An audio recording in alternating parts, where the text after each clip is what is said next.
दोस्तों, मेरा नाम राशिद ज़हीर है और आप देख रहे हैं ऑनलाइन न्यूज़ इंडिया।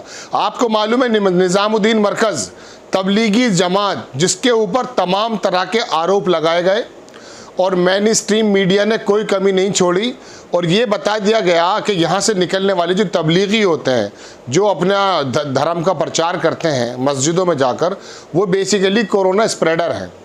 और निज़ामुद्दीन मरकज़ को ऐसा बना दिया था कि जैसे वो एपिक सेंटर है। अब पूरी तरह से खुल चुका है, कोर्ट से आज़ादी मिल चुकी है, कोर्ट से परमिशन मिल चुकी है, पूरी तरह से निज़ामुद्दीन खुल चुका है। मुसलमानों की या तबलीगी लोगों की एक बड़ी जीत के रूप में इसको देखा जा रहा है।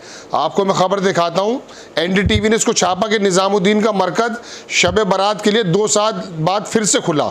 शब बारात भी है और ये 2 साल के बाद हमेशा के लिए खुल गया है। ये मैं आपको दिखाता हूँ, स्क्रीन पर आपको खबर दिखाऊंगा। हालांकि ये दूसरे एंगल से छापी गई खबर है, लेकिन मेरा एंगल ये है कि जिस निज़ामुद्दीन को कोरोना का एपिक सेंटर बता करके बदनाम किया गया और तमाम हिंदुस्तान के अंदर जितनी भी मस्जिदें थीं, वहाँ जितने भी तबलीगी लोग अपनी जमात को लेकर के आए हुए थे, उनको पुलिस प्रशासन इस तरह से पकड़ रहा था जैसे वो कोरोना वायरस हो।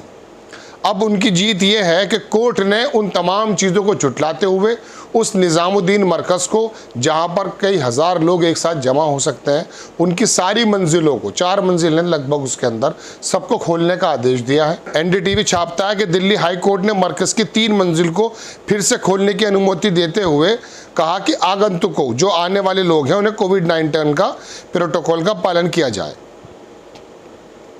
कोविड नियमों के कथित उल्लंघन के कारण बंद होने के 2 साल बाद यहां निज़ामुद्दीन मरकज़ को बृहस्पतिवार को, यानी कि कल 2 दिन के लिए फिर से खोल दिया गया ताकि लोग शब बारात की नमाज अदा कर सकें। लेकिन ये खुल गया है, पूरी तरह से आज़ादी है। दिल्ली उच्च न्यायालय ने बुधवार को मरकज़ की 3 मंजिलों को फिर से खोलने की अनुमति देते हुए कहा कि मस्जिद का प्रबंधन ये सुनिश्चित करेगा कि आने वाले लोग प्रोटोकॉल का पालन करें। पुलिस के मुताबिक दोपहर करीब 12:30 बजे मरकज़ के दरवाजे खोले गए। मरकज़ की प्रबंध समिति के वकील फुज़ैल अहमद अयूबी ने कहा कि उच्च न्यायालय के आदेश के अनुसार पुलिस ने आज मरकज़ के दरवाजे खोल दिए हैं।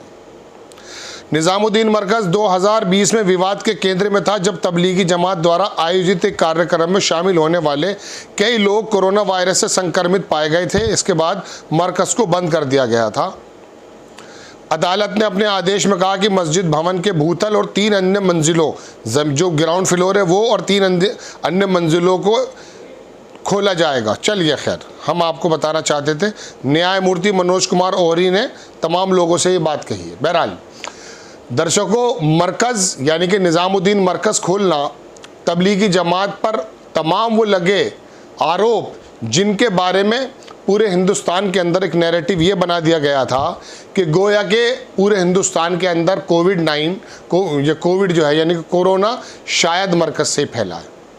हद ये है कि मैं आपको दिल्ली सरकार के बारे में भी बता दूं, केजरीवाल के, कि जब कोरोना की रोज़ाना रिपोर्ट आया करती थी तो मरकज़ से, यानी कि निज़ामुद्दीन मरकज़ से कितने लोग कोरोना संक्रमित निकले हैं उनको वो अलग से बताने लगे थे। उसके बाद फिर क्या हुआ, पूरे हिंदुस्तान ने, पूरी दुनिया के अंदर कोरोना की वो वबा फैल गई या फैला दी गई, वो बहरहाल एक अलग विषय है। लेकिन कोरोना का स्प्रेडर के रूप में जो तबलीगियों को बनाया गया और तमाम मुस्लिम कौम को अपने अपने इलाकों के अंदर इसका खमियाजा भुगतना पड़ा। कैसे, वो मैं आपको बताता हूँ। आपको मालूम है कि कोरोना काल के अंदर तमाम बंदी हुई थी और उसके अंदर जब लॉकडाउन हो गया तो लोगों की रोज़मर्रा की चीज़ें बेचने के लिए ठेलों पर अक्सर सब्जियां, फ्रूट्स वगैरह जो डेली नीड्स की चीज़ें होती हैं, वो बेचने के लिए जब मुस्लिम समुदाय के लोग निकले तो कई जगह, कई शहरों से आपने टीवी पर, सोशल मीडिया पर देखा कि उन लोगों ने वहाँ पर उन्हें अपनी मार्केट, अपनी सोसाइटी, अपनी कॉलोनी से बाहर निकालना शुरू कर दिया। क्यों? चूँकि दाढ़ी वाला, टोपी वाला या मुस्लिम व्यक्ति, ऐसा महसूस होने लगा था, ऐसा परसेप्शन बना दिया गया था दर्शकों कि जैसे कोरोना का स्प्रेडिंग करने का काम सिर्फ और सिर्फ मरकज़ के लोगों का या मुस्लिम लोगों का है। कहीं थूक जिहाद चला दिया, कहीं कुछ चला दिया, कहीं कुछ चला दिया।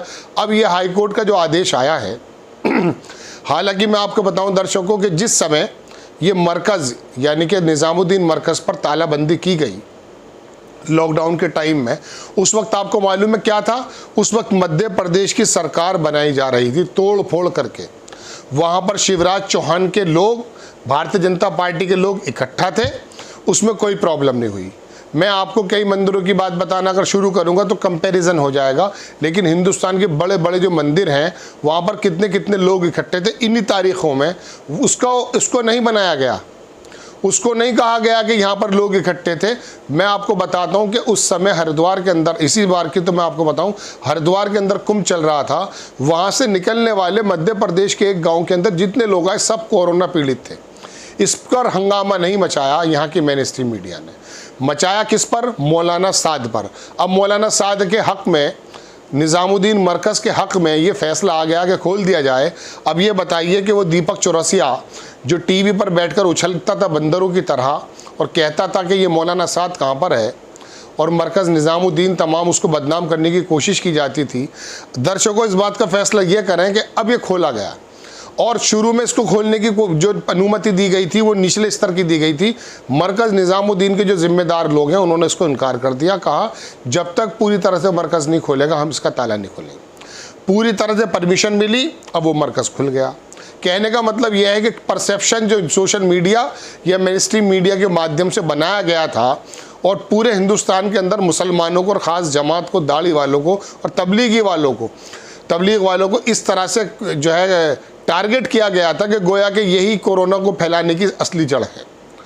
हम सुना करते थे कि चीन के वुहान से शुरू होता है, लेकिन हिंदुस्तान की मीडिया ने, खास करके मेन स्ट्रीम मीडिया ने, इसको इस तरह से बता दिया था कि ये निज़ामुद्दीन मरकज़ से फैला। और उसके बाद फिर क्या हुआ, प्रबंधन कैसे संभाला गया आप लोगों से। गंगा के अंदर इन्होंने क्या काम किया कि लाशें डाल दी, उबल करके वापस आ गई, कहीं उनको जलाने की जगह दफना दिया, कहीं कुछ किया, और कहीं कहते हैं ऑक्सीजन की कमी से नहीं मरे। मतलब हज़ारों लाखों लोग, डाटा भी सही नहीं है बाज़ लोगों के अनुसार। उसके बाद लाखों लोग उसके अंदर अपनी जान को दे गए, और हिंदुस्तान के अलग अलग हिस्से नहीं, पूरी दुनिया के हिस्से के अंदर कोरोना बीमारी फैल गई। तो क्या अब ये बात नहीं मानी जाएगी कि सिर्फ और सिर्फ इस कोरोना की बीमारी को लेकर के एक खास समुदाय को टारगेट बनाया गया था? आज ये हाई कोर्ट का आदेश जो उसको खोलने के लिए कहता है, चारों मंजिलें खोल दी जाती हैं, क्या वो निज़ामुद्दीन मरकज़ वालों की जीत नहीं मानी जाएगी? दर्शकों, तो अपनी उत्साहिता में किसी एक पर्टिकुलर वर्ग को बदनाम करने की जो इनका प्रोपेगेंडा था, जो प्री प्लान था, अब फिर कई सारे खुद लोग मर गए, है ना। ये जितने बहुत सारे एंकर्स हैं, बहुत सारे टीवी मेन स्ट्रीम मीडिया के लोग हैं, आम लोग हैं, इसी बीमारी से मर गए कि सभी मरकज़ निज़ामुद्दीन से होकर आए थे। बहरहाल वो मरकज़ अपनी जगह मौजूद है, खोलने की हाई कोर्ट ने आदेश दे दिए हैं, खुल चुका है। तो अब ये मैं समझता हूँ एक तमाचा उन लोगों पर जिन्होंने इस खास कम्युनिटी को टारगेट किया था और कहा था कि ये कोरोना स्प्रेडर हैं। मरकज़ निज़ामुद्दीन खुल चुका है पूरी तरह से हाई कोर्ट के आदेश के बाद। आपको खबर कैसी लगी अपनी राय कमेंट्स बॉक्स में ज़रूर दीजिए। चैनल को सब्सक्राइब कीजिए, शेयर कीजिए। नेक्स्ट टाइम मैं किसी खबर के साथ आता हूँ। जय हिंद। इस खबर को अभी लाइक करें, शेयर करें, अभी चैनल को सब्सक्राइब करें और घंटी जरूर दबाएं।